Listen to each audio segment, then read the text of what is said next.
Welcome to the Whisper of the Atma channel. Today, we'll be giving a recap of the awakening video, The Origin of the World, The Origin of Us, Part 2. Our summary might not cover everything, as we'll focus on the key points. Apologies for any omissions, as our intention is to provide spiritual guidance. If you're ready, let's begin. For those who are new to this video, we recommend watching Part 1 first, as it connects with today's content. Please use your discretion while watching. If this style of recap isn't your preference, feel free to skip the video. We also encourage you to set aside any religious beliefs or past convictions to open up to new ideas or simply enjoy it like a movie review. Don't forget to like, share, subscribe, and comment to support us. If you have suggestions for improvement, feel free to leave them in the comments.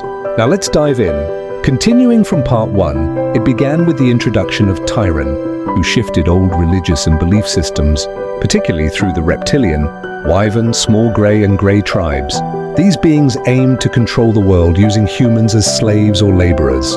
Insights from Scott Lemuel's book helped Pari awaken, describing the extinction of dinosaurs by beings who shaped life forms on Earth, including humans, 30 million years ago. This was the 95th experiment, involving intergalactic wars that led to dark beings ruling Earth. The reptilians, who were once vegetarians, were altered to consume blood and flesh by a species called the wyvern, distant relatives of the reptilians. However, their neighbors from the Andromeda galaxy drove the wyvern away.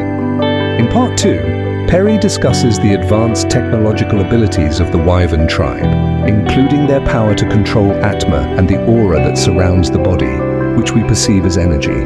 The wyvern influence sent energy waves to humans' 7 chakras, causing shock and stirring lower frequency emotions like anger, doubt, and fear without humans realizing it. Pari also explains how beings of light encourage us to live with love, while humans cannot remove the implants embedded around the Atma on their own. Only beings from higher dimensions who have never lived on Earth can do that. These beings also control the material world through money, religion, and banking systems. We don't realize we're being controlled, because we're born into this system and think it's normal. In truth, we are slaves to money. These beings do not use currency or religion in their societies, making Earth's way of life seem abnormal. Pari also mentions the Seer tribe, who experimented on humans and brought them to Earth. They live in the upper world, where the source, the creator, resides. The next level down is inhabited by siren mentors, who created stars and the universe. About 450 million years ago, they discovered a light ray that they shared with the Seer tribe, highly advanced beings who stand 18 to 25 feet tall. They store our physical forms in droplets of water around the Atma. Regretful for having made humanity slaves to the reptilians, they sent an ambassador named Thornalian to assist Earth and other planets by protecting new Atmas and freeing them from servitude. Eventually, darkness will cease to exist. Pari continues to explain that non-human beings lived on Earth before humans. They built bases in places like the Amazon jungle in Brazil. During World War II, reptilians introduced nuclear bombs to world leaders, which were later used in Japan, as recorded in history. During that period, both light and dark beings offered negotiations to avoid using such devastating weapons, as they would harm not only Earth but other dimensions sharing the same space. Ultimately, world leaders signed agreements with the dark beings, allowing human experimentation in exchange for technology.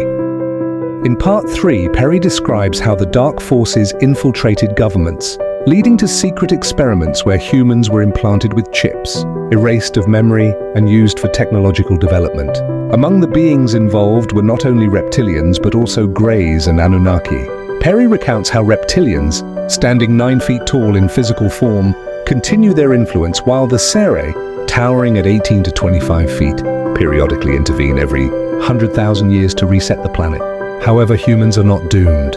Advanced technology from the Galactic Council, including tribes like the Seer, is working to transform the universe, turning dark beings toward the light. Pari emphasizes the importance of focusing on positive energy to create the world we desire. In the end, Pari speaks of the ancient civilizations of Lemuria and Atlantis, who once lived peacefully on Earth but were destroyed by natural disasters. The darker civilizations, like those of Egypt, Sumeria, and the Mayans, were manipulated by reptilians to enslave humanity.